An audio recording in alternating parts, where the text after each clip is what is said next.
Boa noite. Direitos fundamentais, aumento de casos de violação continua a ser motivo de preocupação. Reflexões marcam o 10 de dezembro em Luanda. Autoridades na província do Ambo defendem iniciativas de combate a seitas religiosas. Diversifica mais a apresentação do subcomponente 3 do projeto aconteceu nesta quarta-feira, com foco em reforçar as capacidades das empresas. Intercâmbio comercial, Benguela prepara a exportação de 27 toneladas de sal para São Tomé e Príncipe. 69 anos do MPLA, partido que sustenta o governo. Presidente reafirma coesão e união no seio da formação política. Relatório Unicef, mais de 200 milhões de crianças precisarão de ajuda humanitária em 2020.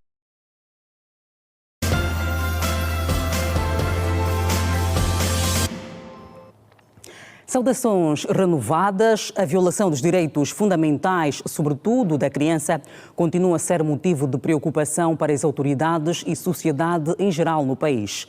O assunto voltou a dominar as reflexões nesta quarta-feira, no quadro das comemorações do Dia Internacional dos Direitos Humanos. A preocupação com o aumento dos casos de prisão preventiva excessiva não ficou de fora. O Dia Internacional dos Direitos Humanos, comemorado anualmente no dia 10 de dezembro, este ano conta com o lema "O essencial de cada dia" e assinala igualmente o 80º aniversário da entrada em vigor da Carta das Nações Unidas. Em Luanda, o dia ficou marcado por reflexões e um olhar atento à defesa dos direitos, liberdades e garantias fundamentais ligados à dignidade da pessoa humana, independentemente da raça ou religião de origem. O coordenador residente das Nações Unidas em Angola disse que o cenário atual no país, quanto a estes direitos, ainda é preocupante. Angola, em particular, não podemos mais dizer que estamos bem em todos os direitos. Temos situações de nutrição que são preocupantes, temos situações de saúde que são preocupantes, temos situações de desemprego que são preocupantes e temos que continuar a trabalhar. O importante não é 1948, o importante é que os direitos humanos são vivos hoje, em Angola, em todos os países do mundo, e tem que ser uma reclamação dos cidadãos, de uma parte, e uma obrigação dos Estados de prover e garantir esses direitos. Entretanto, uma vez que Angola integra pela quarta vez o órgão composto por 47 Estados-membros com sede em Genebra, Suíça, como membro do Conselho de Direitos Humanos das Nações Unidas para o triênio 2026-2028, segundo o coordenador residente deste organismo, é necessário que o Orçamento Geral do Estado tenha atenção especial para situações sociais. Angola ha sido eleita como membro do Conselho dos Direitos Humanos, que é o organismo máximo no seno das Nações Unidas para seguir a situação dos direitos humanos no mundo. Tem que dar serviços que dão serviços aos cidadãos para garantir os direitos humanos. Nós queremos que o Estado angolano possa dedicar uma boa parte do orçamento geral a garantir os direitos. É assim que o primeiro título do Orçamento Geral do Estado angolano é precisamente o capítulo social. Os casos que chegam para os órgãos que intervêm na administração da justiça, a morosidade processual que culmina com excesso de prisão preventiva, lidera as estatísticas da Provedoria de Justiça. As questões que se colocam ao provedor de justiça são, na maior predominância, questões que se prendem com o excesso de prisão preventiva e os litígios fundiários. De modo que os dados que nós podemos aqui apresentar se aproximam a 3.000 casos de excesso de prisão preventiva a nível do país. E aqui, sobretudo, as questões que foram afloradas têm muito a ver com aqueles cidadãos que vêm das províncias que depois acabam por prestar serviços aos nossos compatriotas, que são os chineses, não é?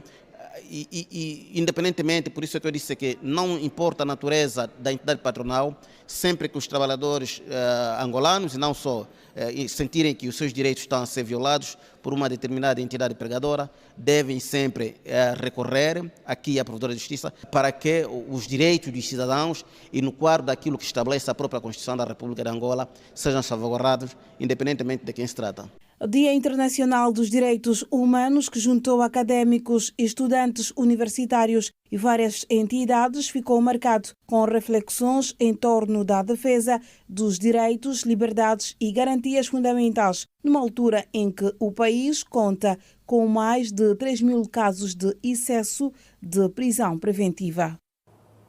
A falta de salas para julgamento e tratamento dos processos por parte dos juízes nos tribunais constitui um dos principais fatores da morosidade na justiça.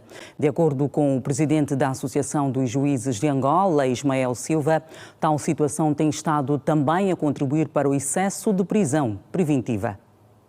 A questão da morosidade da justiça em Angola é tida como um problema crônico e grave, caracterizado pela demora excessiva na tramitação de processos. Este problema é muitas vezes atribuído aos juízes que, algumas vezes, não cumprem rigorosamente com as suas responsabilidades. O presidente da Associação dos Juízes de Angola, Ismael Silva, condena a postura de magistrados que assumem casos, marcam audiências, mas no dia combinado não aparecem nos tribunais. O juiz é o juiz quem constrói a sua agenda. Portanto, o juiz tem que ter a responsabilidade de fazer cumprir essa agenda em respeito ao rito do processo e principalmente em respeito às partes que vão para o tribunal. Portanto, nós não concordamos com juízes que marcam e não realizam as audiências no tempo útil em que agendaram. O presidente da Associação dos Juízes de Angola explica que a questão que tem que ver com a exiguidade de infraestruturas é outro calcanhar de Aquiles. Ismael Silva fala em casos de tribunais em que existe apenas uma sala para diversas audiências. Muito grande de processos. E muitas vezes, atento mesmo a essa questão de excesso de prisão preventiva, ele precisa dar prioridade aos julgamentos de arguidos presos. Mas nós temos um gargalo relacionado com a infraestrutura. O magistrado ele tem apenas um dia para realizar audiências. O Dr. Newton, em determinado momento, fez referência dessa questão do magistrado ter uma sala de audiência um único dia e ter de realizar várias audiências. Às vezes, eu costumo dizer que as audiências têm vida própria. Eu marco 3 audiências, no entanto, só a primeira, e no caso dos crimes, me pode levar o dia inteiro. Sim. Essa questão da infraestrutura dos tribunais, nós não podemos ver de ânimo leve. No entanto, Ismael Silva refere que o excesso de processos atribuídos a um determinado magistrado é uma realidade que, de forma negativa, tem impedido a celeridade judicial. Chegada a sentença, o juiz tem de passar pelo julgamento. E se o espaço para a realização de audiências é a sala de audiências. Se eu tenho apenas uma vez, e isso ocorre muitas vezes com os magistrados, de colocarem mais de uma audiência no mesmo dia, nós temos aqui um problema que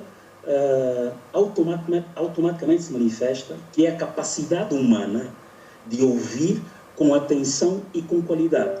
Portanto, temos prejuízos na qualidade da produção da prova. Se eu começo a ouvir às 9 e até às 19 ainda estou em sala de audiência, humanamente, será que eu estou em condições de produzir, de ouvir com qualidade?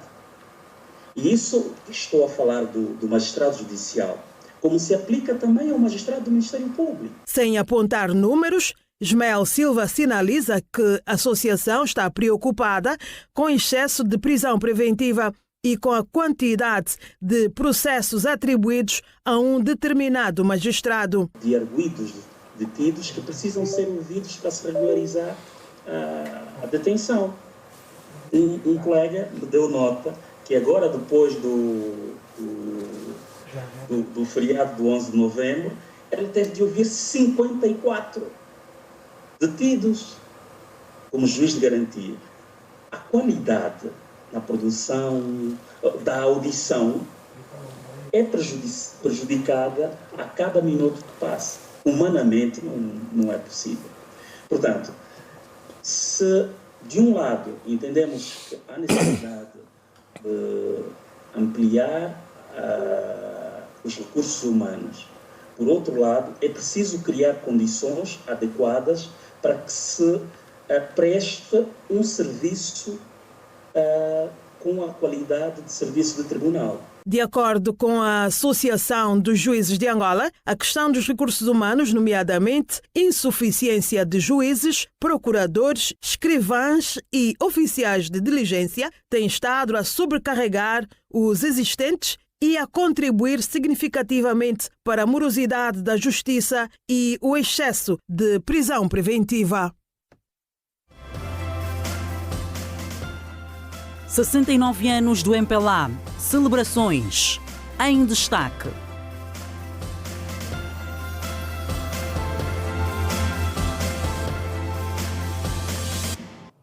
Para ver daqui a pouco, as autoridades na província do Ambo reuniram líderes religiosos, representantes do governo e membros da sociedade civil para analisar o quadro religioso no território.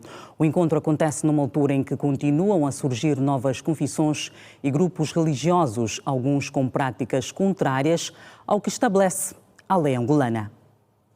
A legislação angolana defende o exercício da liberdade religiosa, com os devidos limites para se evitar a violação do que é legalmente aceitável. Todos os atores sociais são chamados a fazer a sua parte para combater todas as correntes contra a harmonia da sociedade. Neste âmbito, durante o encontro entre o governo provincial e instituições da sociedade civil, o vice-governador da província do Ambo para o setor político, social e econômico, Angelino Elavoco, defendeu o combate à proliferação de seitas religiosas a nível da província.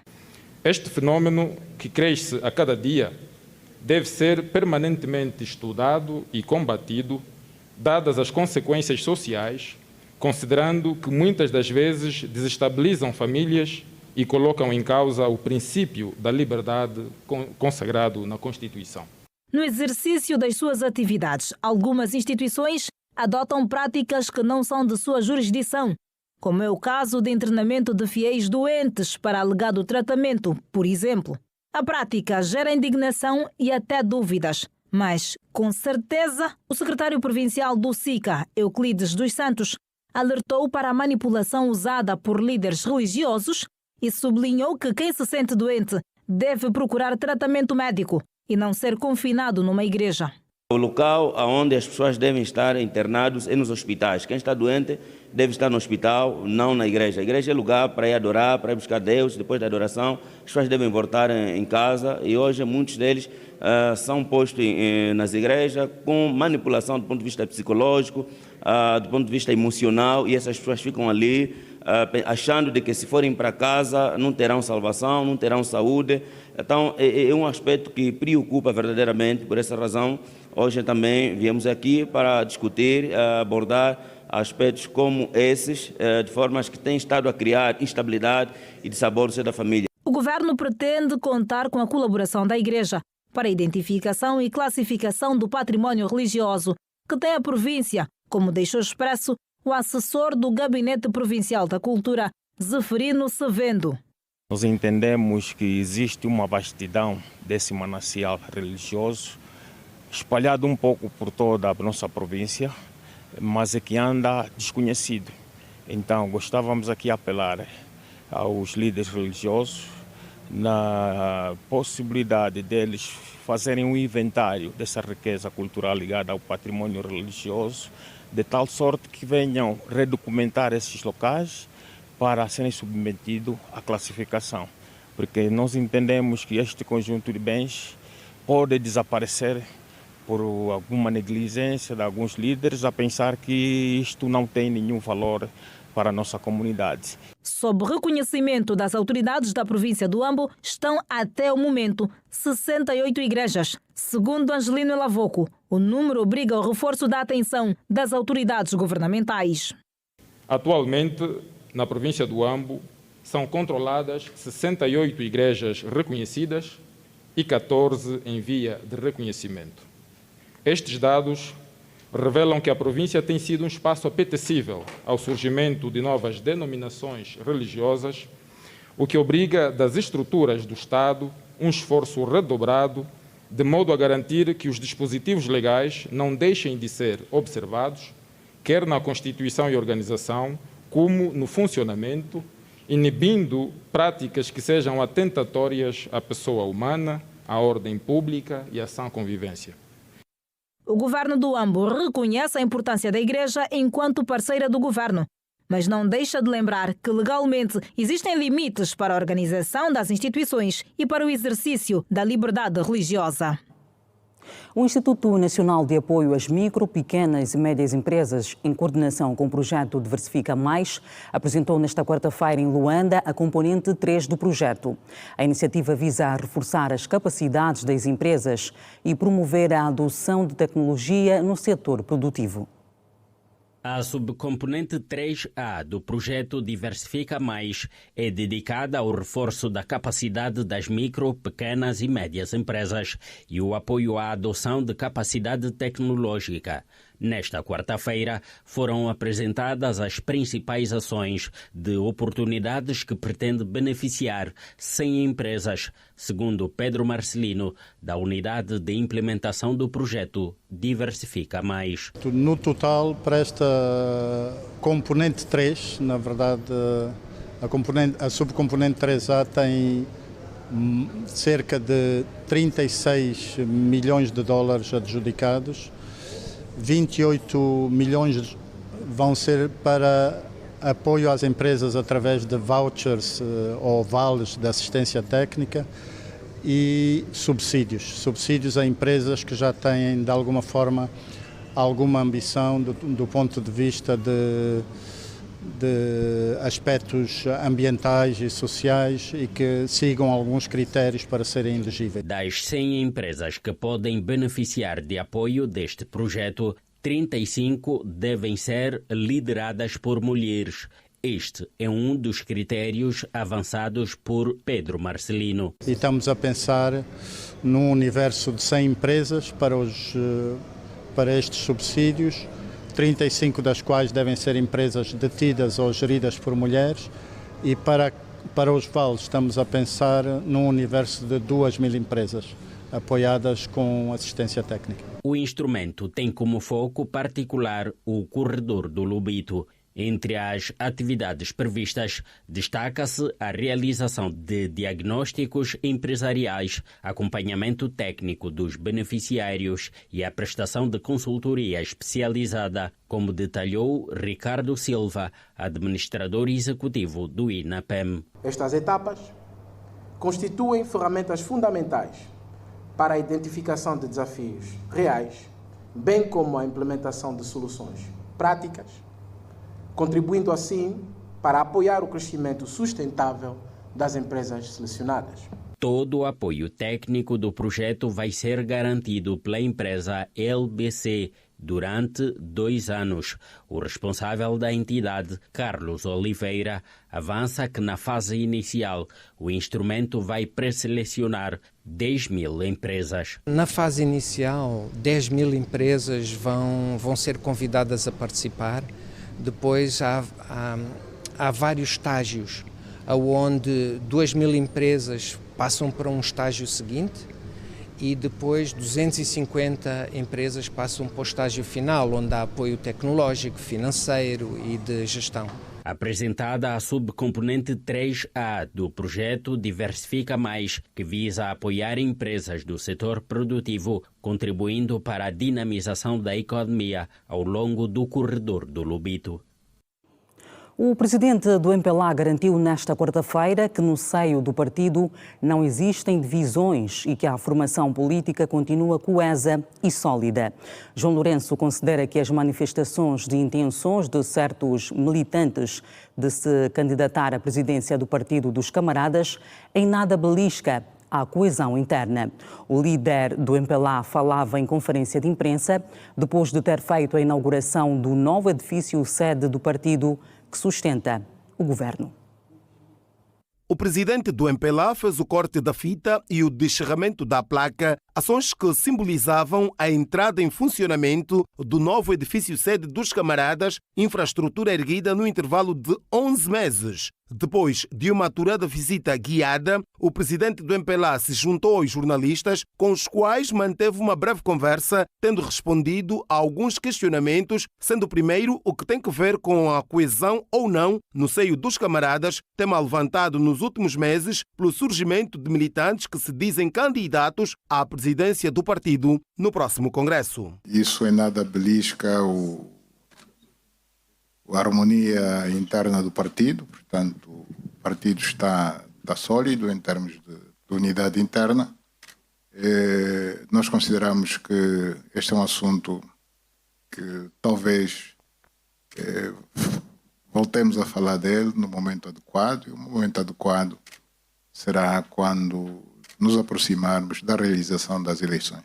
Sobre a possibilidade de existirem múltiplas candidaturas ao cadeirão máximo do MPLA, João Lourenço sinalizou que no momento certo serão feitas comunicações neste sentido. O que o presidente do MPLA garante é que em 2027 o seu partido irá às eleições com um único candidato. Antes do Congresso, as pessoas são livres de dizerem o que quiserem, de se apresentarem como candidatos, mas na realidade, à luz do que diz a nossa Constituição, os partidos políticos só podem ter um candidato.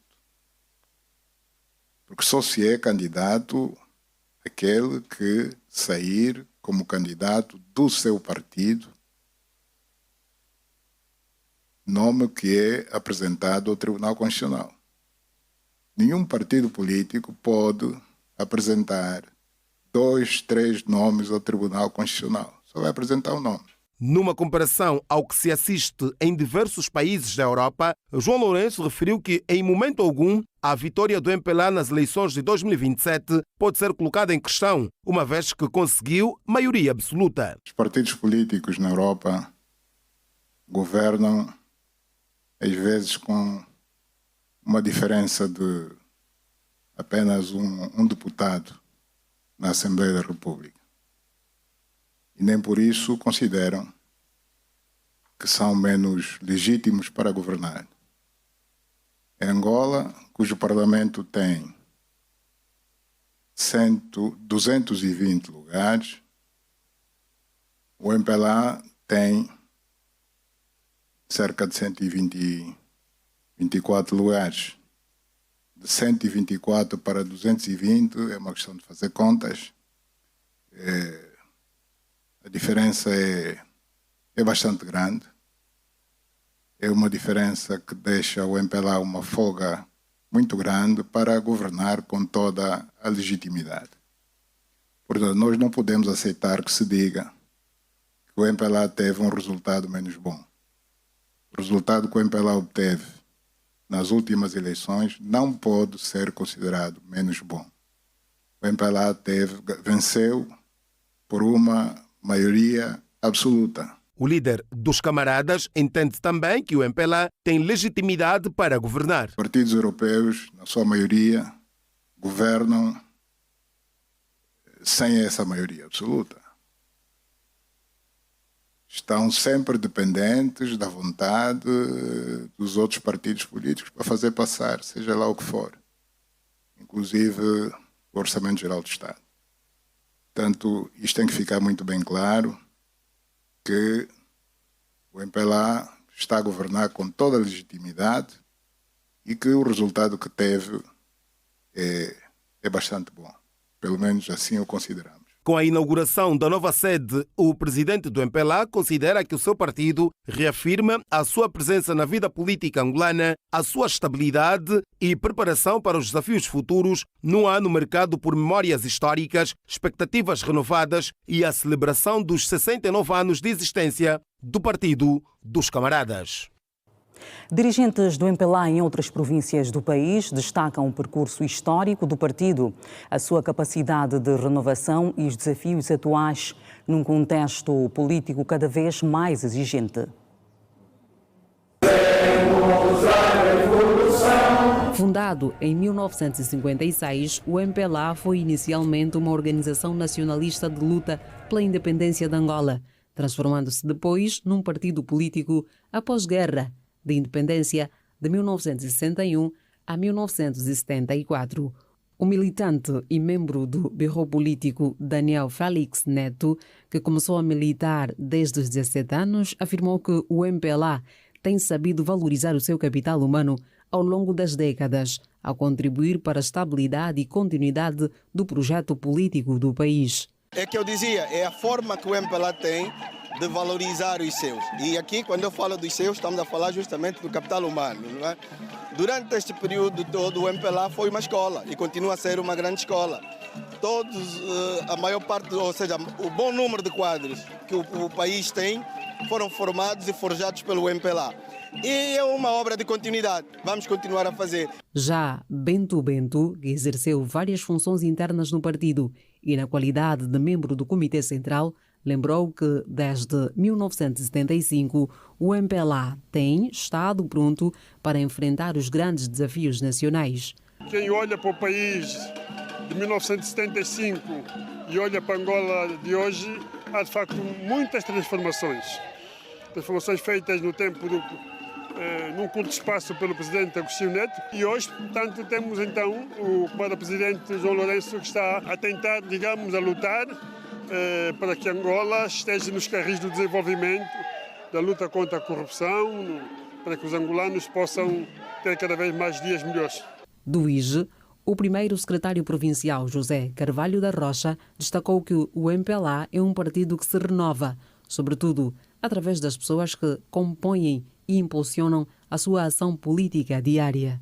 Um partido que se atualiza, um partido que continua a ser aquele partido que deve continuar a comandar os destinos do nosso país. O primeiro secretário provincial do Mochico-Leste, Crispiniano dos Santos, sublinhou vários avanços registados e os ganhos alcançados. O que está a acontecer agora no país é aquilo que o MPLA sempre desenhou para o povo angolano de Cabinda ao Cunene. Hoje, os serviços básicos estão cada vez mais próximos às nossas populações, o setor da saúde cresceu consideravelmente, o ensino superior é um outro setor social que abrange um bom número de jovens a nível de Angola. Do Namibe, Archer Mangueira considerou que o momento político atual coloca novos desafios ao MPLA, sobretudo por se tratar de uma sociedade democrática onde a participação e o escrutínio são cada vez maiores. Portanto, são 69 anos também de conquistas, não é? Desde a altura em que se lançou o manifesto, foi o grande grito para a luta de libertação nacional, até a conquista da independência nacional, depois as próprias transformações que o partido foi sofrendo. Fundado a 10 de dezembro de 1956, o MPLA completa 69 anos de existência. O antigo secretário-geral do MPLA, Álvaro Boavida Neto, afirma que não existem alas no MPLA. O político admite a diversidade de opiniões, mas refere que nada tem a ver com divisões internas. Outros dirigentes e militantes que falavam à margem da inauguração da nova sede sinalizaram que o próximo líder do partido será uma figura de consenso entre os militantes. A passos largos, o ano 2025 está a terminar. Com o aproximar de 2026, crescem as expectativas sobre o Congresso Ordinário do MPLA, um conclave que deverá eleger o próximo presidente do MPLA e, consequentemente, o cabeça de lista nas próximas eleições. Todavia, este é um tema que, para os militantes e dirigentes do MPLA, não constitui preocupação. O antigo secretário-geral do MPLA, Álvaro de Boavida Neto, é das vozes que se levanta em defesa do Partido dos Camaradas para dizer que, apesar da divergência de opiniões no seio do MPLA, não existe. No contexto em que estamos a viver, mas cada militante, de acordo com o Estatuto, é livre e o pode fazer. Os dirigentes assumem a existência de posicionamentos diferentes internamente, mas descartam divisões que ponham em causa a coesão e unidade do partido. A luta política interna faz parte de todos os partidos democratas e, por isso, nada de estranho. Não se trata de divisão, mas trata-se de luta política interna. Os deputados vão ter que continuar a agir de acordo com as orientações e com a energia do nosso partido para servir Angola e o nosso povo. No ato de inauguração da nova sede estiveram presentes nomes sonantes do MPLA, com destaque para Lopo do Nascimento, Luzia Vanduna Inga e Amadeu Amorim. A juventude não tem noção do sacrifício dos mais velhos e a culpa é de muitos de nós mais velhos que devemos preparar a nossa juventude. Estamos de parabéns. Próximo ano fazemos 70. Espero que eu esteja lá, aí. É só preciso que a juventude repare nisso e a grande população para saber que o nosso amanhã, economicamente, financeiramente e até diplomaticamente, está aqui no MPLA. Juventude esta que se diz preparada para os próximos desafios do MPLA. Uma trajetória de luta e de vitórias que deve continuar a nos inspirar para conseguirmos receber esse legado, perpetuá-lo e poder projetar então o futuro da nação para os próximos anos que ainda temos pela frente. Portanto, encaramos com responsabilidade, com muita unidade, coesão, para juntos conseguirmos ultrapassar os desafios do nosso tempo.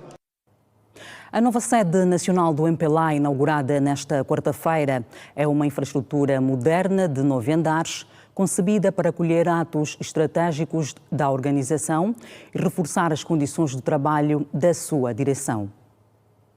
A nova sede, erguida em 22 mil metros quadrados e concluída em 11 meses, está equipada com tecnologia avançada, um anfiteatro, várias salas de reuniões e uma cave com capacidade para mais de 119 viaturas. O edifício passa a assumir o papel de principal centro administrativo e político do MPLA, onde vai acolher reuniões do Birro Político, encontros de alto nível e atividades da coordenação interna. Durante a cerimónia da inauguração, a vice-presidente do MPLA, Mara Quiosa, destacou a importância simbólica e funcional da infraestrutura, ao sublinhar que o espaço deverá servir como centro de inspeção de trabalho e tomada de decisões estratégicas que vão continuar a determinar o destino do país. Que este espaço seja um centro de inspiração, trabalho e tomada de decisões estratégicas que continuarão a determinar o destino do nosso partido e do nosso país. A dirigente enalteceu ainda o empenho do presidente do MPLA, João Lourenço, em dignificar as condições de trabalho dos militantes e quadros do partido. Gostaríamos, em nome dos trabalhadores e colaboradores da sede nacional do nosso partido, destacar o esforço contínuo do camarada presidente na criação de condições dignas de trabalho para os quadros dos órgãos centrais do partido, pois elas são fundamentais para o exercício das nossas funções. Aqui teremos um espaço à altura do compromisso que carregamos. Por isso mesmo, apelamos o uso responsável destas instalações. Este é um património valioso do partido, que deve ser preservado, cuidado e respeitado. Que cada militante, cada quadro e cada colaborador sinta esta casa como sua, contribuindo para a sua conservação e para que ela permaneça funcional e acolhedora durante muitos anos. O secretário-geral do MPLA, Paulo Pombolo, afirmou que a nova estrutura será um instrumento operativo para reforçar a ação do partido. É aqui onde o Bureau Político do Comitê Central passará a reunir e o seu secretariado e os vários departamentos que compõem o secretariado do Bureau Político. Segundo disse Paulo Pombolo, o edifício vai permitir acolher os atos mais importantes do partido, ao garantir que o secretariado vai trabalhar daqui em diante com prioridade absoluta na resolução dos problemas do povo. Pensamos que o MPLA tem estado a trilhar um caminho que visa fundamentalmente criar condições para a nossa população. E esse é o grande desafio, que o mais importante é resolver os problemas do povo, que o Agostinho Neto profetizou na altura. E estamos aqui, como direção do MPLA, continuar a trabalhar para que, de facto, esse slogan do presidente Agostinho Neto seja, de facto, concretizado. Já o coordenador da obra, Agílio Campos, avançou que, paralelamente à inauguração, está prevista a reabilitação do antigo edifício, que passará a complementar o funcionamento do partido. Vai ser renovado também numa perspectiva de uma continuidade, porque, de alguma maneira, o MPLA precisa continuar a acomodar não só os que estamos de forma atual, mas congregar todas as províncias. Nós temos 18, hoje estamos 21.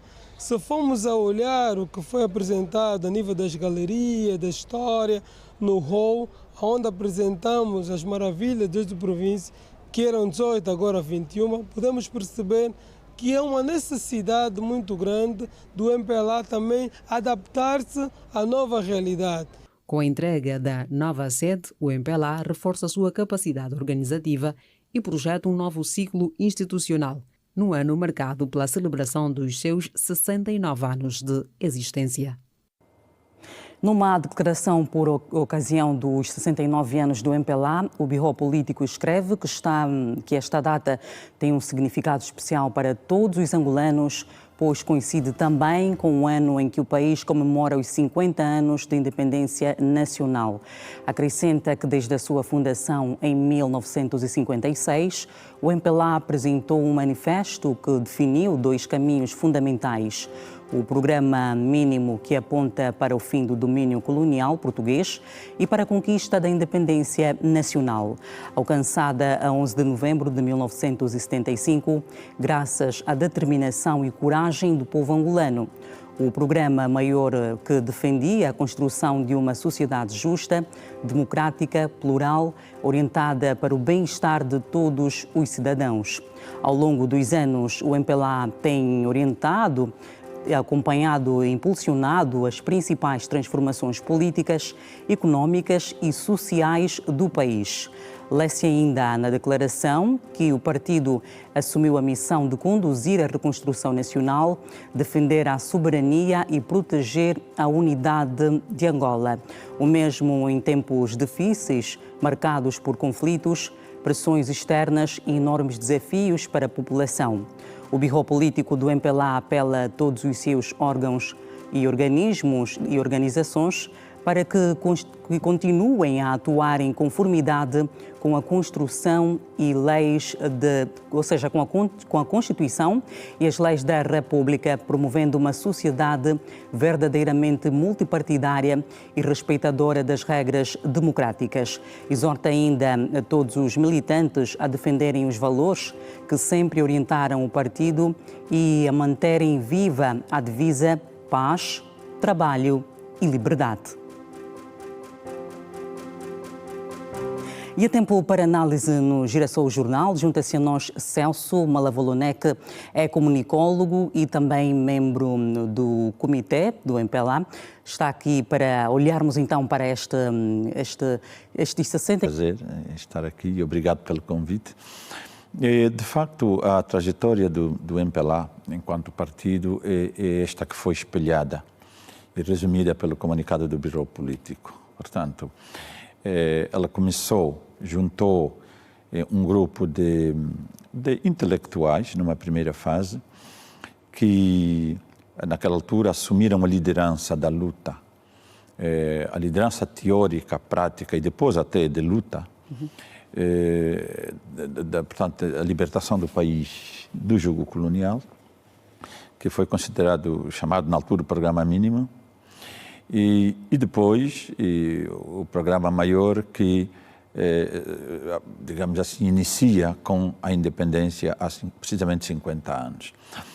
E na nossa história, o MPLA, depois de ter conduzido a luta armada de libertação nacional, que chamamos a Primeira Guerra de Libertação Nacional, a partir de entre 1975 e 2002, teve que dedicar praticamente toda a sua energia para a salvaguarda da independência nacional, da soberania nacional e da integridade do nosso território.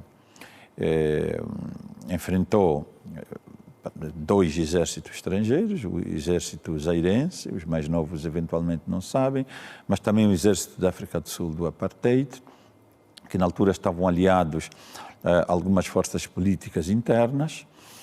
Este é um percurso que orgulha todos os militantes do MPLA? Não, naturalmente que orgulha, porque É assim, o MPLA é um é um partido que orgulha-se de renovar-se, como nós dizemos. O MPLA é um partido que se renova. Como? É um partido que procura fazer análises muito profundas da realidade, do contexto do país e também muito de uma autocrítica para que depois possa adaptar-se às diferentes fases da história do país, que são também fases de luta. Teve que adaptar-se a um país recém-independente, sem quadros, enfim, e ainda a enfrentar uma guerra, adaptou-se a isso, fez isso durante 27 anos, venceu esta etapa e agora está a enfrentar o desafio do desenvolvimento. Uns dirão que não está a ser tão bom em relação a isso. Nós dizemos que há muitos desafios, digamos assim, a velocidade da resolução dos problemas, como disse bem o secretário-geral, que é um slogan do MPLA, resolver os problemas do... E agora o desafio pela disputa eleitoral do poder? Não, ainda não estamos a falar disso. Nós agora, é muito cedo. Nós, nesta altura, estamos a meio do mandato. A prioridade é o cumprimento do nosso programa eleitoral. E o nosso programa eleitoral é precisamente resolver e enfrentar os desafios do desenvolvimento.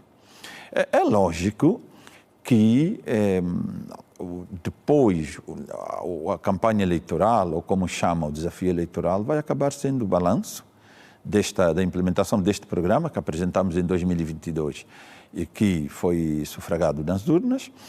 Mas agora, neste momento, todas as energias estão viradas para os grandes desafios de desenvolvimento que se deparam no país, às famílias, às comunidades, às pessoas, para que as pessoas, de facto, possam sentir os benefícios do país que temos e do país que somos. E até lá haverá um congresso. Gostou de ver membros influentes a falarem sobre a coesão no partido? Sim, porque o que eles fizeram, e muito bem, foi desmistificar o facto que, em razão de haver opiniões diferentes, eventualmente grupos de opiniões diferentes, o MPLA, por isso, está dividido, está fraccionado. Então, o que, de facto, disseram estes mais velhos, que são mais velhos, né? Quase todos eles falaram ali membros do Conselho de Honra e também membros da direção, é que é normal num partido democrático que as pessoas tenham opiniões diferentes. Aliás, onde há um conjunto de pessoas inteligentes, engajadas, patriotas e comprometidas com o desenvolvimento do país, é natural que haja opiniões divergentes. Mas o MPLA tem também mecanismos de promoção de consensos para que depois, no final, sempre seja capaz de apresentar uma frente unida. É óbvio que estas coisas não vale a pena estarmos aqui a falar. Vamos fazer. E é isto precisamente que vai acontecer. O que estamos agora a dizer, o que estes mais velhos estão a dizer, é tranquilizar os militantes, tranquilizar os amigos, tranquilizar os simpatizantes, que não se desmotivem, não se desmobilizem com eventuais rumores e análises, entre aspas, que o MPLA... Esta Frente Unida vai afunilar-se para a eleição do número 1, ou seja, do representante do partido nas próximas eleições? É estatutário. Portanto, o próximo congresso ordinário é um congresso eletivo. E o MPLA vai eleger o seu presidente, que poderá ser reconduzido este presidente que está em funções, como poderá haver outro. Portanto, isto é estatutário, é o ciclo natural do partido, que não tem nada a ver com as especulações e com as histórias e outros cenários que se vão construindo. E esta questão da eleição do novo candidato para ocupar o cadeirão máximo do partido é uma questão que não se quer calar. Como é que olha para esta questão em particular, o pronunciamento do número 1 do MPLA, quando diz que se deve mesmo esperar? Sim, porque cada coisa tem o seu tempo, né? A própria Bíblia já diz, tudo tem o seu tempo. Portanto, eu disse, nesta altura, o que está a levar as nossas energias é a mobilização para os desafios de desenvolvimento. E nós temos desafios muito grandes de desenvolvimento que competem ao MPLA como a força dirigente do país, neste momento, enquanto partido vencedor das eleições, compete ao MPLA tudo fazer para, de facto, enfrentar estes desafios ou liderar o povo angolano ao enfrentar estes desafios. Esta é a prioridade. Agora, o partido tem a sua vida normal e os presidentes têm o seu mandato, que começa e que inicia. O mandato do atual presidente expira em 2026. Portanto, em 2026 haverá eleições e vai ser eleito presidente. Isto é perfeitamente natural para nós. 2027, no caso. Como? 2027. Não. O presidente do partido vai ser eleito em 2026, certo, no próximo congresso, que é o próximo ano. Uhum. E também vamos eleger o candidato a presidente da República. Não é? E que são, portanto, neste congresso vai acontecer essas duas coisas. Vamos eleger o novo presidente, ou o novo presidente no sentido que o presidente do mandato 2026, 2030, salvo erro, 2031, e vamos eleger também o nosso candidato a presidente da República, que também é estatutário. Portanto, não é nada que esteja fora daquilo que teria que se fazer, que terá que se fazer de 5 em 5 anos. De 5 em 5 anos, o MPLA tem que fazer isso. Então, é isto que se vai fazer. Agora, nós temos a nossa maneira própria de fazer, sabemos o que queremos, principalmente sabemos o que não queremos que aconteça conosco. Naturalmente, nós avaliamos e olhamos à volta como é que o que acontece, ou como é que os outros partidos fazem os mesmos processos, atentos como somos, tiramos as nossas ilações e naturalmente, fazemos as coisas de maneira que aquilo que eventualmente nós tenhamos visto que seja menos bom, não aconteça conosco, né? E este o processo vai ser assim, portanto, vai ser um processo feito à maneira do MPLA. Não quer que aconteça, ou que lhe aconteça? Não, ainda é muito cedo para dizer isso. Nesta altura, não é tempo para coligir as informações e as experiências neste quesito. E, portanto, nós não fazemos isso porque, Manuela, nós temos muito que fazer. Quando a Manuela olha para este país, olha para os desafios que nós temos, a Manuela há de concordar comigo que nós temos muito que fazer e nós não podemos nos dar ao luxo de queimar etapas e perdermos o foco daquilo que é importante e prioritário em cada momento e em cada fase. Muito bem. Portanto, quando chegar à altura disso, nós, como é nosso hábito, é nossa tradição, vamos fazer um estudo do contexto, uma análise do contexto, vamos avaliar as experiências similares dentro e fora do país, porque o MPLA é um partido atento também ao mundo, aos outros partidos, principalmente aos partidos amigos da solidariedade socialista, portanto, que estão do nosso, digamos, bloco filosófico, político-filosófico, e em função disso vamos definir como é que nós vamos fazer. Não me pergunte como é que isso vai ser, não sei. Aliás, o próprio presidente também, o que ele, no fundo, disse, ele não sabe, porque este não é ainda o tempo de saber. Esse tempo chegará. Celso Malavolonek, muito obrigada pela sua participação aqui no Girassol Jornal e contamos consigo numa próxima ocasião. Muito obrigado, Manuela. Obrigado pelo convite. Foi um prazer. Boa noite. Boa noite. Girassol Jornal, edição de quarta-feira, continue do outro lado. Voltamos depois do curto intervalo. Até já.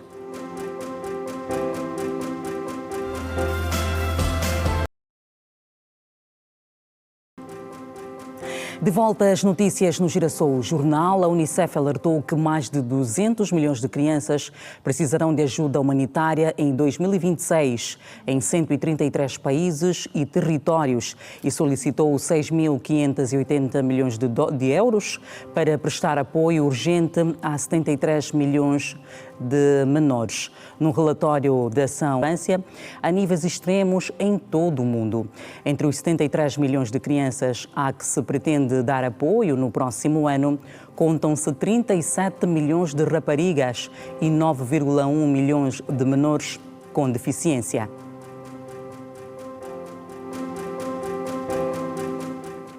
Dezenove pessoas morreram e outras 16 ficaram feridas, algumas em estado grave, após o desabamento de 2 edifícios residenciais na cidade de Fez, no centro de Marrocos. Divulgaram imagens hoje as autoridades locais. Confira mais no Compacto Internacional. Trata-se de um balanço preliminar, disseram as mesmas fontes, indicando que um total de 8 famílias viviam nos 2 edifícios. O desastre ocorreu na noite de terça-feira, no bairro Mostakbal, na cidade de Fez, quando 2 edifícios de 4 andares ruíram. As autoridades referiram que, após receber a notificação do incidente, as autoridades locais e de segurança, assim como a Proteção Civil, dirigiram-se imediatamente para o local para iniciar as operações de busca e salvamento. Os feridos foram levados para o Centro Hospitalar Universitário de Fez para receberem os cuidados médicos necessários, disseram as fontes, acrescentando que as operações de busca continuam para encontrar possíveis vítimas nos escombros. Soldados do exército nigeriano abriram fogo e mataram 9 mulheres que protestavam contra a atuação das Forças Armadas no momento de conflitos comunitários no estado de Adamawa, no nordeste do país, adiantaram hoje testemunhas e a Amnistia Internacional. Em comunicado, o exército nigeriano negou ter morto alguém e atribuiu as mortes a uma milícia local que, segundo a organização, abriu fogo na zona. E o gabinete da Amnistia Internacional na Nigéria confirmou que os soldados mataram os 9 manifestantes, citando relatos de testemunhas e familiares das vítimas. Estes assassinatos são comuns em toda a Nigéria, onde os soldados, frequentemente mobilizados em resposta a protestos e confrontos, são geralmente acusados de uso excessivo da força. Mais de 1 milhão de pessoas foram retiradas das regiões fronteiriças entre a Tailândia e o Camboja, desde o recomeço dos confrontos no domingo entre os vizinhos do Sudeste Asiático, anunciaram hoje as autoridades dos 2 países. O porta-voz do Ministério da Defesa da Tailândia, Surasanti Konsigri, declarou que mais de 4.000 pessoas foram deslocadas para abrigos após um primeiro balanço do governo que referia 180.000 deslocados tailandeses. E de acordo com o porta-voz do Ministério da Defesa de Camboja, Mali Sachoata, 20.105 famílias foram retiradas para abrigos e casas de famílias em 5 províncias. Wambo, passos para a inclusão da medicina tradicional. Em destaque.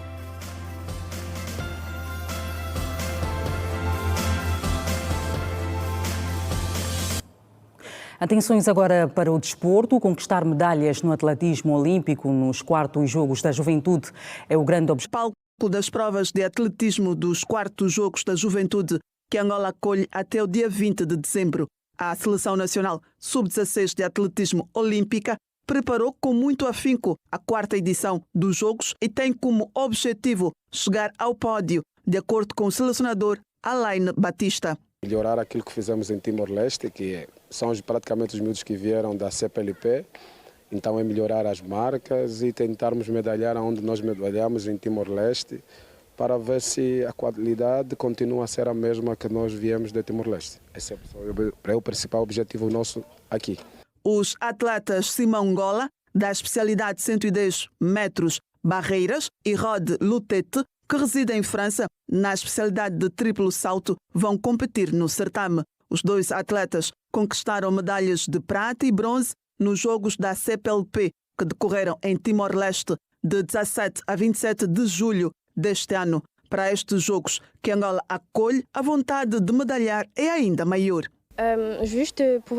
Eu espero representar bem o meu país. Depois de ter ganho a medalha de prata em Timor-Leste, para estes Jogos quero me superar, pois o meu maior objetivo é conquistar uma medalha de ouro. A preparação foi muito boa, conseguimos alcançar metas positivas, tivemos um bom desempenho no treino entre eu e os meus colegas escolhido para esta seleção e estamos aqui para representar muito bem a nossa seleção. O principal objetivo é alcançar o melhor número de medalhas possíveis, estar no pódio, celebrar com os colegas e festejar com os colegas. Quanto ao futuro, Alaine Batista sonha um dia chegar aos Jogos Olímpicos com esta seleção. É o principal objetivo nosso aqui. A medalha é o que nós dizemos, a medalha praticamente é como se fosse a comida de um atleta. Se não medalhamos também não nos sentimos bem, mas sabemos todos nós que não é fácil e estamos aqui para tentar medalhar.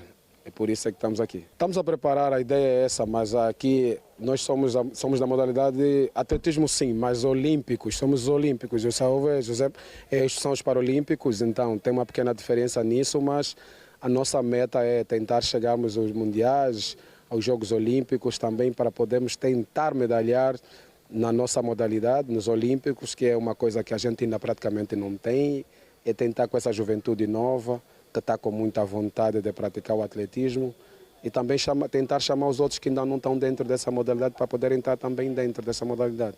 Na pista do Complexo José Saiovo, no atletismo, estarão em disputa as disciplinas de velocidade, incluindo os 100 e 110 metros barreiras, saltos e lançamentos. Já se encontram no complexo as delegações da África do Sul, Moçambique, Marrocos, Zimbábue e Namíbia.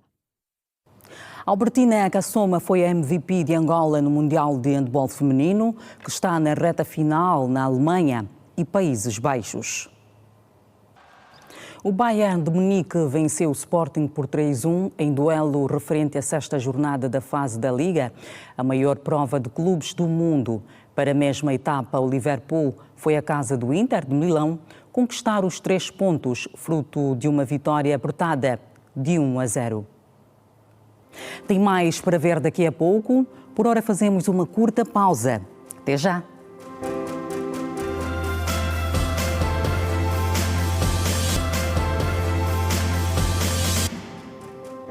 De regresso à informação, naturopatas da província do Huambo defenderam a inclusão da medicina tradicional no subsistema de ensino geral e superior. A preocupação surge devido ao uso incorreto de plantas medicinais. Optam por este tipo de tratamento tem crescido. O naturopata Amos Mateus afirmou que a falta de profissionais qualificados na área pode levar à morte. O medicamento natural mata, além de curar mata, e usar assim empiricamente 70% da população vão encontrar as dificuldades. Por exemplo, nós temos a hepatite B, a hepatite C, a hepatite D, a hepatite G, que muitas das vezes são enfermidades ou vírus que se transformam mais ao tomar os medicamentos das plantas se o técnico não passou na formação. Face a esta situação, naturopatas da província do Huambo defenderam a inclusão da medicina tradicional nos subsistemas de ensino geral e superior. A proposta foi apresentada durante a formação sobre plantas medicinais realizada no município da Cala. O nosso foco principal é ensinarmos, é darmos seminário de capacitação para ensinar os nossos terapeutas, dizer que o mundo, olhando a medicina tradicional do ponto de vista holística e não olhamos mais como empirista. O que mais preocupa a Câmara são alguns terapeutas que em busca do lucro fácil vão enganando as pessoas, vão dando dose exagerada, inclusive que cria problemas muito sérios na sociedade. Então, essa aqui é a nossa preocupação, por isso é que nós temos sempre esse seminário de capacitação para formar, para ensinar a boa dosagem aos terapeutas a darem aos pacientes. A medicina tradicional tem uma longa história. É a soma de conhecimentos, capacidades e práticas baseadas em teorias, crenças e experiências de diferentes culturas. O administrador da CAL admite que é necessário uma ligação entre a medicina tradicional e a convencional e fala da necessidade de limites. Manifestamos esse grande apelo de tal sorte que haja a observância muito maior sobre os limites da intervenção. Há aqueles aspectos atendíveis do fórum tradicional e há aqueles aspectos, como é o caso da hemotransfusão, que não se resolvem com a medicina tradicional. Há os casos, por exemplo, ligados a talas. Ali entra a medicina tradicional. Mas no foco deve estar sempre a dignidade humana e cada área do saber saiba identificar das suas limitações como deve intervir de forma sustentável. Ouvimos as preocupações dos SOBA, ouvimos as preocupações dos terapeutas, então ficamos que para podermos trabalhar em conjunto para podermos ajudar o governo. Eu registrei 15 problemas de gênero. Os 7 foram condenados porque quando eles, na altura do julgamento, eles acusam os sobas, que os sobas é que estão nessa situação de enfeitiçarem a população. Mas quando fomos a Umbala, ao reino de Xingola, vimos que os sobas não têm nada a ver com isso. O problema que tem em jogo aqui é que o quimbandeiro, quando entra na área tirar medicamento, naquela confusão não conversar com o soba, então entre eles há sempre aquele problema. Atualmente Angola conta com 12 ervanárias. Está a ser lançada hoje em Luanda a obra literária Discurso Político no Feminino. O livro é da autoria de Luísa Damião e resume as principais intervenções proferidas durante o período em que exerceu as funções de vice-presidente do MPLA, isto entre 2018 a 2024. A Fernanda Gonga acompanha o ato de lançamento e junta-se a nós em direto com outras informações. Fernanda, boa noite. Bem-vinda. Ora, muito boa noite a todos em estúdio e também a vasta audiência da Rede Girassol. Está lançada esta obra de Luísa Damião, intitulado Discurso Político no Feminino, uma obra que traz um conjunto de narrativas contempladas por discursos proferidos mesmo por mulheres, discursos esses que refletem aquilo que é a representatividade feminina ao longo do processo de tomada de decisões no nosso país. O lançamento já aconteceu, agora nesta altura o que está a decorrer é a sessão de autógrafos, que eu vou pedir ao nosso repórter de imagens, Josué Massoco, que nos dê a ver, numa altura em que aqui numa das unidades hoteleiras já se fazem presentes várias entidades, individualidades ligadas mesmo, quer por laços familiares, também profissionais, de amiguismo, aqui para a compra e aquisição deste livro, em que parte das receitas que vão ser adquiridas com a venda desta obra vai servir então para a construção do auditório Sérgio Luther Rascova na província de Benguela, tal como fez saber a autora Luísa Damião, que olha aqui para a defesa da valorização da voz da mulher no espaço público e também no exercício da cidadania.